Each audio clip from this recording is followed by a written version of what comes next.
बच्चों, आज के बारे में बात करते हैं और ध्यान देते हैं कि आज का लेक्चर हम कहाँ से शुरू कर रहे हैं। आज हम शुरू कर रहे हैं डेंसिटी से। पिछला 1, 2, 3 लेक्चर आप लोगों ने नहीं देखा है तो प्लीज़ जाके देख लीजिए। 4 लेक्चर डाल दिए हैं, आज 5वां लेक्चर डालेंगे। ठीक है, देखिए आज हम शुरू कर रहे हैं डेंसिटी से। एक्चुअली में डेंसिटी केमिस्ट्री में बहुत टाइप का होता है। डेंसिटी बहुत टाइप का होता है। डेंसिटी एक्चुअली में डेंसिटी बराबर तो सब जानता है। डेंसिटी बराबर क्या होता है? डेंसिटी बराबर होता है mass by volume. Mass by volume. देखिए यूनिट क्या हो जाएगा? एसआई यूनिट हो जाएगा केजी पर मीटर क्यूब और सीजीएस यूनिट क्या लिखिएगा? ग्राम पर सेंटीमीटर क्यूब लिखिएगा ना। एसआई यूनिट क्या लिखिएगा? ग्राम केजी पर मीटर क्यूब। ऐसा यूनिट क्या? सीजीएस यूनिट ग्राम पर सेंटीमीटर क्यूब। पता है ना, 2 यूनिट सिस्टम। आइए, यदि हम पहला केमिस्ट्री में जो डेंसिटी हम पढ़ते हैं इसको कहते हैं रिलेटिव डेंसिटी। रिलेटिव डेंसिटी किसको कहेंगे? Relative density. रिलेटिव डेंसिटी कहेंगे बेटा density of a gas with respect to reference gas. किसी न किसी को रेफरेंस मान लीजिए, REFRENC रेफरेंस गैस।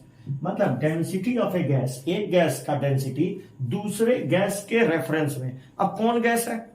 जिस गैस को आपने रेफरेंस ले लिया उसके रेफरेंस में आप डेंसिटी निकालिए। यदि आप रेफरेंस बदलते चले जाइएगा तो डेंसिटी भी क्या होता चला जाएगा? बदलते चला जाएगा, क्योंकि रेफरेंस बदलने से डेंसिटी भी बदल जाएगा। तो इसको कहते हैं बेटा रिलेटिव डेंसिटी। शॉर्ट फॉर्म में लिखें रिलेटिव डेंसिटी को तो density of a gas bye density of reference gas लिख सकते हैं बेटा। अब देखिए एक इक्वेशन होता है ideal gas equation. Ideal gas equation, ये इसका एक फॉर्म का इस्तेमाल कर रहे हैं बेटा, ये आगे सीखेंगे। आइडियल गैस इक्वेशन, इसका एक फॉर्म का इस्तेमाल कर रहे हैं जिसको डेंसिटी फॉर्म बोलते हैं। क्या बोलते हैं? Density form. Density form ideal gas equation का डेंसिटी फॉर्म क्या कहता है बेटा? PM बराबर DRT। PM बराबर DRT। अच्छा एक बात और, density of a gas with respect to reference gas at same temperature and pressure. At same temperature and pressure, ये भी कंडीशन लगा दिया। ठीक है, सेम टेम्परेचर एंड प्रेशर। तो देखिए यदि P एंड T को हमने सेम रख लिया, प्रेशर और टेम्परेचर को सेम रख लिया, तो हम ये बोल सकते हैं ना, इसमें बोला जा सकता है कि M is directly proportional to density, और इसी को बोल सकते हैं density is directly proportional to molar mass. बोल सकते हैं ना कि मोलर मास डेंसिटी का डायरेक्टली प्रोपोर्शनल है। यदि हम प्रेशर को कांस्टेंट रख लें तो मेरा इक्वेशन क्या आया था? ये वाला इक्वेशन। तो हम यहां लिख सकते हैं ना PM बराबर DRT। अब देखिए हमारा रिलेटिव डेंसिटी का क्या इक्वेशन था? अभी बोले relative density is equal to density of a gas with respect to density of reference gas. ध्यान से समझिए density of a gas with respect to density of reference gas. अब कभी कभी होता क्या है कि वो डेंसिटी देता नहीं है, तो नहीं देगा डेंसिटी तो आप क्या कीजिएगा? डेंसिटी को मोलर मास में चेंज कर दीजिए। कौन सा इक्वेशन से? ये वाला, density directly proportional to molar mass. लिख लीजिए इसको, क्या लिख लीजिएगा? Molar mass of a gas divided by molar mass of reference gas. इस फॉर्मूला को यूज करेंगे। आ गया समझ में? जरा इसका यूनिट तो बताइए। लिख दीजिएगा नो यूनिट। क्यों नहीं यूनिट भाई साहब? अरे सेम रेशियो है, रेशियो का कोई यूनिट नहीं होता। यदि हम आपको क्वेश्चन दें जैसे calculate relative density of SO2 with respect to किसके? CH4। जरा निकालिए तो, कैसे निकालिएगा बताइए? Relative density is equal to density of SO2 divided by density of CH4। यही लिखिएगा ना। अब डेंसिटी तो दे नहीं रखा तो मोलर मास में चेंज कर दीजिए। Molar mass of SO2 by molar mass of CH4। जरा बताइए तो मोलर मास ऑफ SO2 कितना आता है? मोलर मास आएगा सल्फर प्लस 2 ऑक्सीजन। सल्फर का 32, इसका भी 2 × 16 कितना आएगा? 32 32 64 ग्राम लिख देंगे, क्योंकि मोलर मास है। आ रहा है समझ में? मोलर मास है। उसी तरह मोलर मास ऑफ CH4 तो सब जानता है, कार्बन प्लस 4 हाइड्रोजन कितना आ जाएगा? 12 + 4 16 ग्राम। जरा रख दीजिए तो ऊपर रिलेटिव डेंसिटी कितना आ गया? रिलेटिव डेंसिटी खटाक से कैलकुलेट कीजिए तो। आइए इधर देखते हैं, नहीं तो वो ब्लाइंड स्पॉट में चला जाएगा। यहाँ देखिए, आपको नहीं दिख पाएगा। यहाँ देखते हैं जरा सा। तो क्या इक्वेशन लगा दें, क्या फॉर्मूला था, relative density. Relative density equal to लिख देंगे, क्या लिखा था formula, molar mass of SO2 by molar mass of CH4। Molar mass of SO2 divided by molar mass of CH4 रखिए तो कितना आया मोलर मास 64। तो relative density equal to 64 divided by 16, 4 बार में 16 का मतलब 64, 4 बार में। तो रिलेटिव डेंसिटी कितना आ गया बेटा 4। समझ में आ गया, ये क्वेश्चन समझ में आया सबको। फिर से सुने, calculate relative density of SO2 with respect to CH4। तो relative density equal to density of SO2 by density of CH4, molar mass of SO2 by molar mass of CH4, क्योंकि डेंसिटी दे नहीं रखा तो मोलर मास में change कर दिया। Molar mass इसका निकाला, मोलर मास इसका निकाला, दोनों को डिवाइड कर लिया तो क्या आ गया बेटा, रिलेटिव डेंसिटी किसका आ गया, SO2 का आ गया। आ गया समझ में। सोचिए यदि CH4 की जगह ओजोन ले लेते तो यहाँ 48 से डिवाइड करते ना, 48 से डिवाइड करते ना, तो क्या रिलेटिव डेंसिटी SO2 का वही आता, नहीं आता। इसीलिए बोल रहे हैं रिलेटिव डेंसिटी चेंज कर जाता है यदि रेफरेंस चेंज कर दिया। यहाँ रेफरेंस कौन था, CH4, इसीलिए आया 4। ठीक है, नेक्स्ट बात सुनिए, नेक्स्ट बात समझिए। दूसरे टाइप का जो डेंसिटी होता है बेटे, इसके बाद वाला जो डेंसिटी होता है उसको कहते हैं हम, ये वाला इरेज कर रहे हैं, उसके बाद वाला जो डेंसिटी होता है इसको कहते हैं वेपर डेंसिटी। क्या बोलते हैं बेटा, वेपर डेंसिटी। सेकंड जो डेंसिटी आता है उसको क्या कहते हैं, वेपर डेंसिटी। सेकंड जो डेंसिटी हम पढ़ते हैं उसको कहते हैं वेपर डेंसिटी। कौन सा डेंसिटी बेटा, vapour density. Vapour density second जो डेंसिटी पढ़ते हैं उसको बोलते हैं vapour density. Vapour density, vapour density, VD बोलते हैं बेटा, VD, वेपर डेंसिटी। ये भी डेंसिटी ही है, ये भी रिलेटिव डेंसिटी ही है, बस यहाँ पर हम रेफरेंस गैस को फिक्स कर देते हैं, हाइड्रोजन ले लेते हैं, मतलब it is also a relative density. ये भी रिलेटिव डेंसिटी ही है, रिलेटिव डेंसिटी ही है। बट ये इसको कैसे डिफाइन करते हैं, इसको डिफाइन करते हैं density of a gas, density of a gas with respect to H2 gas at, क्या बोलेंगे, बोलिए at same temperature and pressure। Same temperature और प्रेशर पर यदि हम किसी गैस की डेंसिटी को हाइड्रोजन के रिस्पेक्ट में निकालें तो उसी को क्या कहते हैं, वेपर डेंसिटी। कैसे डिफाइन करेंगे शॉर्ट फॉर्म में, जल्दी बताइए। Vapour density equal to VD equal to vapour density equal to density of a gas with respect to density of H2 gas. अब हम जानते हैं कि डेंसिटी को मोलर मास में चेंज कर सकते हैं। क्या लिख सकते हैं, बोलिए, molar mass of a gas divided by molar mass of H2 gas. H2 gas अब सब जानता है, बच्चा जानता है कि मोलर मास कितना होता है H2 गैस का, 2 होता है ना, 2। तो फॉर्मूला क्या आ गया, vapour density equal to molar mass of a gas divided by 2। तो molar mass of a gas कितना आ जाएगा बेटा, 2 into VD। और ये फॉर्मूला जबरदस्त तौर पर रट के रख लेंगे। ऐसा इसलिए है बेटा कि एग्जामिनर थोड़ा छोटा टाइप का इंसान होता है, वो कभी आपको मोलर मास डायरेक्ट नहीं देगा, वो वेपर डेंसिटी बताएगा, वेपर डेंसिटी बताएगा। वो जानना चाहता है कि मोलर मास आप 2 into VD जानते हो कि नहीं जानते हो। यदि 2 टाइम्स होता है वेपर डेंसिटी किसका, मोलर मास 2 टाइम्स ऑफ होता है वेपर डेंसिटी का। ठीक है, तो आप जब वेपर डेंसिटी में 2 से मल्टीप्लाई कर दीजिएगा तो क्या आ जाएगा, मोलर मास। जानते हैं इस पर एक बहुत अच्छा क्वेश्चन बनाया था। ठीक है, बहुत अच्छा क्वेश्चन बनाया गया था और ये क्वेश्चन नीट में आया था। देखिए तो कैसा क्वेश्चन था, बहुत अच्छा क्वेश्चन। हम कहेंगे ना बहुत कम बच्चे सोच पाए। कहता है, ध्यान से सुनिए, SOX has vapour density 40, find X। अपना वाला X मत खोजे लगिएगा, वो चली गई, उन्हें मिलने वाली है बेटा। SOX है वेपर डेंसिटी 40, SOX का वेपर डेंसिटी 40 है, बताइए X क्या है। ठीक है, ये X जो यहाँ इंडेक्स में लिखा है इसका वैल्यू कितना होगा, कैसे निकालेंगे जरा बताइए तो। वेपर डेंसिटी 40, तुरंत दिमाग में क्लिक करना चाहिए कि मोलर मास निकाल सकते हैं। मोलर मास ऑफ SOX कितना हो जाएगा, 2 टाइम्स ऑफ वेपर डेंसिटी हो जाएगा। वेपर डेंसिटी उठा के रख दीजिए 40, कितना दिया है 40, यहां उठा के रख दीजिए, कितना हो गया 2 into 40, कितना आ गया molar mass 80। Molar mass of SOX कितना आ चुका है? 80। जरा इसको खोलिए तो मोलर मास निकालते कैसे थे? S प्लस XO बराबर 80। सल्फर का कितना होता है भाई साहब? 32 प्लस X इंटू 16 बराबर 80। उठा के जरा इधर कीजिए तो कितना हो गया? X 16 equal to 48। 32 में 80 में से 32 गया 48, तो x बराबर कितना आ गया? 48/16। कितना आ गया बेटे? 3। सोचने का भी जरूरत नहीं, 3। और फार्मूला क्या हो गया? फार्मूला हो गया मेरा इस कंपाउंड का SO3। हो सकता है ये आपसे क्वेश्चन पूछा गया हो, किसी बंदे ने देखा भी हो, उनसे बना भी ना हो, ध्यान से कॉपी कर लेंगे ये क्वेश्चन। SOX है, वेपर डेंसिटी 40, फाइंड x। कितनी बार? 2-3 बार ये क्वेश्चन पूछा गया है। 2-3 बार तो ये क्वेश्चन हमारे जानपथ में पूछा गया है, आप देख लें, आप कभी खोजिएगा और भी डिफरेंट एग्जाम में तो पूछा गया है, ध्यान से देखें। मगर जब ये हाईलाइट तब हुआ जब ये नीट में आया, ठीक है, लिख लें इसको।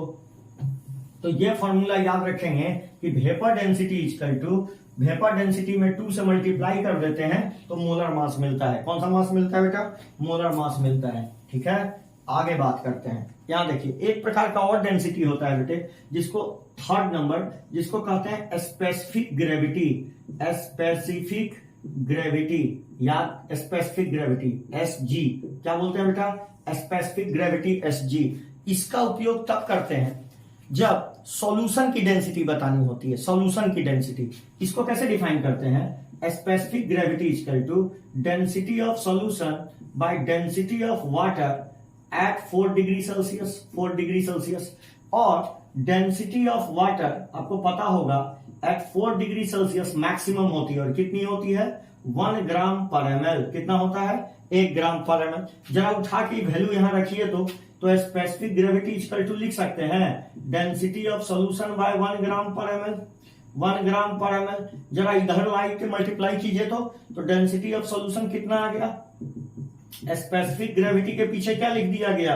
ग्राम पर ml। समझ में आया कुछ? यदि एग्जामिनर आपको स्पेसिफिक ग्रेविटी बता दे तो समझ जाइएगा कि आपको डेंसिटी ऑफ सॉल्यूशन बता दिया है इनडायरेक्ट वे में। तो कहोगे कि डेंसिटी ऑफ सॉल्यूशन क्यों नहीं दे देता है सर स्पेसिफिक ग्रेविटी? अब उसका मन, वो आपसे एक फॉर्मूला जानना चाहता है कि स्पेसिफिक ग्रेविटी के पीछे आप ग्राम पर लीटर, ग्राम पर ml लिखते हो कि नहीं। जैसी लिखोगे ग्राम पर ml, क्या बन जाएगा? वो क्या बन जाएगा? Density of solution. जैसे एग्जांपल हम देखते हैं। एग्जांपल यदि हम आपको दें, कह दें ethyl alcohol solution. Ethyl alcohol solution has specific gravity 4। कहता है कि डेंसिटी ऑफ सॉल्यूशन कितना इस्तेमाल करोगे इसका? कोई बता सकता है डेंसिटी ऑफ इस सॉल्यूशन का कितना इस्तेमाल करोगे? हाँ, समझ गए, 4 ग्राम पर ml। 4 ग्राम पर ml। बस उसके पीछे क्या लगा देना था? ग्राम पर ml। आपका डेंसिटी ऑफ सॉल्यूशन निकल के तैयार हो जाएगा। आ गया समझ में? तो ये रहा तीनों प्रकार का डेंसिटी। आइए आगे बात करते हैं। इधर देखिए, अब हम बात करते हैं बेटा, जो कि एक इंपॉर्टेंट बात है, जिसको कहते हैं percentage composition of element. Percentage composition of element क्या बोलते हैं बेटा? परसेंटेज कंपोजिशन ऑफ एलिमेंट, ठीक है, परसेंटेज कंपोजिशन ऑफ एलिमेंट। ये क्या है? Percentage by mass of element in A compound है। क्या है? परसेंटेज बाय, एक्चुअली में परसेंटेज कंपोजिशन ऑफ एलिमेंट का मतलब क्या होता है? Percentage by mass of element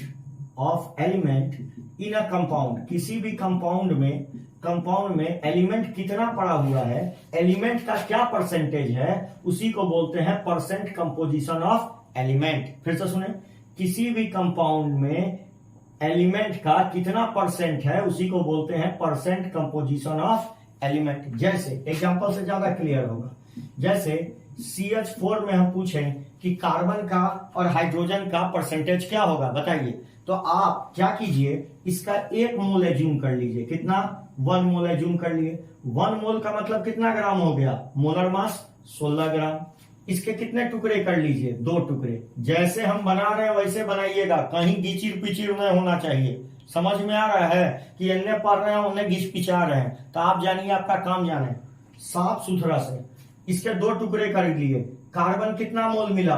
1 mole carbon मिलेगा, क्योंकि 1 मोल ये अज्यूम किया गया है, और 4 मोल क्या मिल जाएगा, 4 मोल हाइड्रोजन मिल जाएगा। 1 मोल का मास कितना हो गया, मोलर मास, कार्बन का मोलर मास 12 ग्राम, इसका मोलर मास 1 का 1 तो 4 का 4 ग्राम। परसेंटेज कितना हो गया, परसेंटेज ऑफ कार्बन कितना हो गया CH4 में, कितना लिख लें, इसका परसेंटेज लिखे, percentage of carbon equal to इसका mass by total mass, total mass कितना 16 इंटू 100, 4 का टेबल आता है, आता होगा, 4 4 जा 16, 4 3 जा 12, 4 से कैंसिल किए 25, कितना परसेंट, 75%। अब ये 75% है और ये 100% है, तो ये 25 होगा ही होगा। नहीं विश्वास है तो आप परसेंट वाला फार्मूला लगा लीजिए।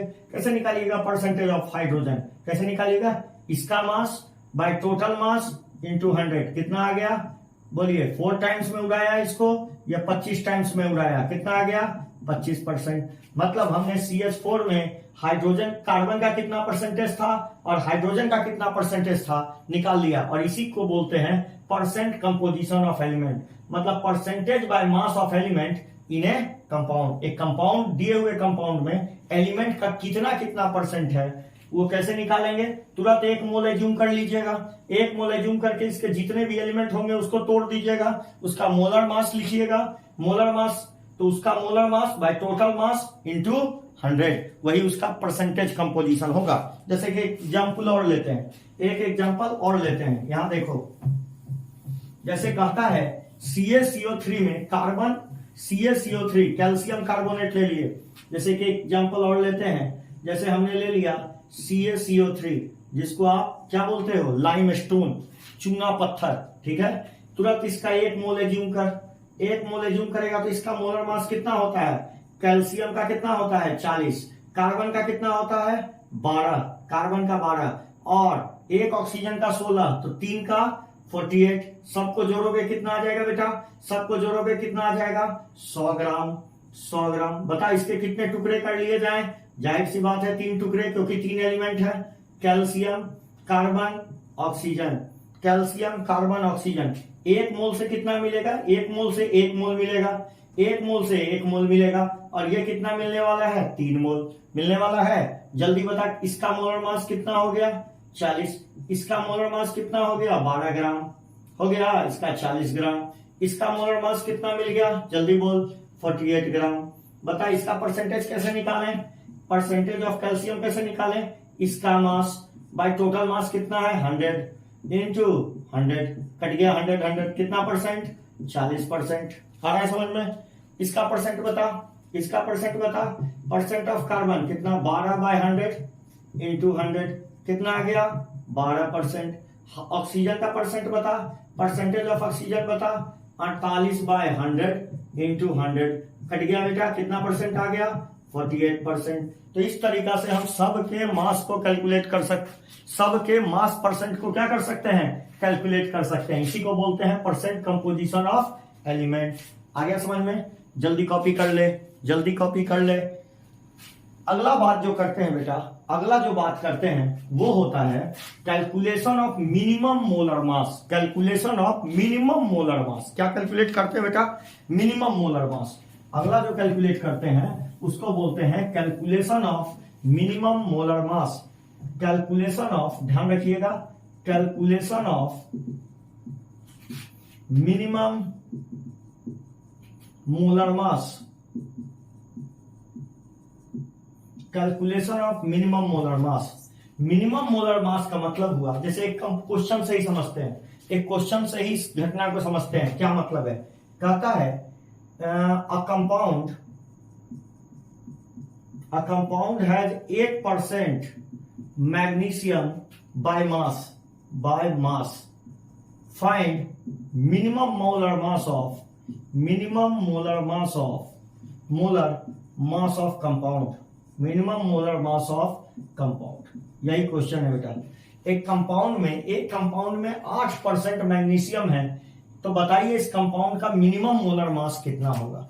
ठीक है, अब मेरी बात सुन, यदि एक कंपाउंड है तो इसमें मैग्नीशियम मौजूद है, ये तो क्वेश्चन में ही कह रहा है भाई, मौजूद है कंपाउंड में, है ना, नहीं होता तो इसमें 8% आता कहां।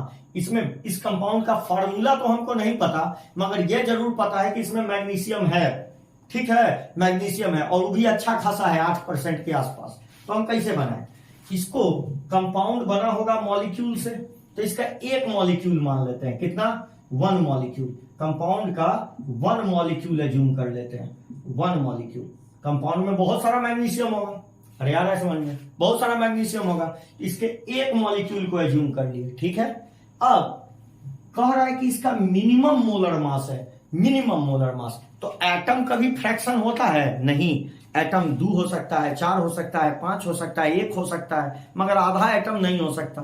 अब कह रहा है मिनिमम मोलर मास है, मिनिमम मैग्नीशियम मौजूद है। मिनिमम का मतलब क्या ले, कितना, 1 मैग्नीशियम ले ले, मतलब इस मॉलिक्यूल में कम से कम 1 मैग्नीशियम तो मौजूद होगा ना, समझो ध्यान से। कंपाउंड में बहुत सारे मैग्नीशियम हो सकते हैं, मान रहे हैं, मगर इसके एक मॉलिक्यूल में कम से कम 1 मैग्नीशियम तो होगा, तब ना इसका 8% के आसपास आ रहा है, यही बात बोल रहे हैं। तो हम कितना मान लें, मिनिमम कितना मान लें, मिनिमम बोल रहे हैं इसलिए कितना मान लें, 1 एटम ऑफ, क्या मान लें, 1 एटम ऑफ मैग्नीशियम, यही ना मौजूद होगा। एक मॉलिक्यूल में कम से कम तो 1 मौजूद होगा, ये कम से कम 1 एटम तो मौजूद होगा ही होगा, तभी जाके इसमें 8% आ रहा है, नहीं तो नहीं आता। आ गया समझ में। मान ले बेटा इस कंपाउंड का, इस मॉलिक्यूल का मास कितना होगा, x AMU। अब मॉलिक्यूल, एक मॉलिक्यूल माने हो तो उसको AMU में ही बताओगे, AMU में ही बताओगे, और एक मैग्नीशियम का मास कितना लिख लोगे, 24 AMU। आ रहा है समझ में, 24 AMU। अब परसेंटेज निकालने का अभी फॉर्मूला बताए थे, परसेंटेज निकालने का कैसे फॉर्मूला बताए, जिसका निकाल रहे हैं बटा कंपाउंड में इंटू 100, अभी ना निकाले थे परसेंट कंपोजिशन। जैसे यहां देखो कैल्शियम 40 है, कैल्शियम 40 है, तो इसका परसेंटेज कैसे निकालते थे, इसका मास बटा टोटल मॉलिक्यूल का मास इंटू 100। तो वही काम करेंगे, इसका मास बाय मॉलिक्यूल का मास इंटू 100। तो करो कितना मिलेगा, देखो चेक करो। जैसे आप यही ना करोगे बेटा, क्या करोगे, देखो इधर ध्यान से, आप यही करोगे, क्या करोगे, परसेंट ऑफ मैग्नीशियम कितना लिखोगे, percent of magnesium equal to mass of magnesium कितना आ गया, 24 डिवाइडेड बाय कितना, x इंटू 100। अब परसेंट ऑफ मैग्नीशियम कितना दे रखा है, 8, क्वेश्चन में ही दे रखा है, तो percent of magnesium 8 equal to 24 by x into 100। x को उठा के इधर लेके चला जा, तो x बराबर 24 इंटू 100 डिवाइडेड बाय 8, 8 3 जा 24, कितना आ गया 300। तो x बराबर 300 AMU। तो एक मॉलिक्यूल का वजन 300 AMU होगा। चूंकि ये मोलर मास पूछ रहा है, तो AMU को हटा के क्या कर लेंगे, AMU को हटा के क्या कर देंगे, 300 ग्राम। क्या कर देंगे बेटा, 300 ग्राम। तो इसका मिनिमम मोलर मास कितना होना चाहिए, 300 ग्राम। आ गया समझ में, कोई दिक्कत, कोई दिक्कत, तो यह समझ में सबको आ जाना चाहिए। तो आज हमने क्या क्या सीखा, आज हमने सीखा relative density, calculate mass percent of element, percent composition of element, और तीसरा क्या सीखा, calculation of minimum molar mass. क्या सीखा, calculation of minimum molar mass. जल्द ही बड़ा बड़ा वीडियो डाला जाएगा, ठीक है, लंबा लंबा वीडियो डाला जाएगा। और परसों या तरसों से बायोलॉजी सेक्शन भी शुरू होगा, प्योरली नीट 2020 के लिए। रोज 2-4 लेक्चर डाल दिए जाएंगे, और फिजिक्स भी शुरू होगा, फिजिक्स भी पढ़ा दिए जाएंगे। टोटल वेक्टर से शुरू करेंगे बेटा, यूनिट एंड डायमेंशन से, ठीक है। तो चलिए आज का लेक्चर यहीं समाप्त करते हैं, थैंक यू।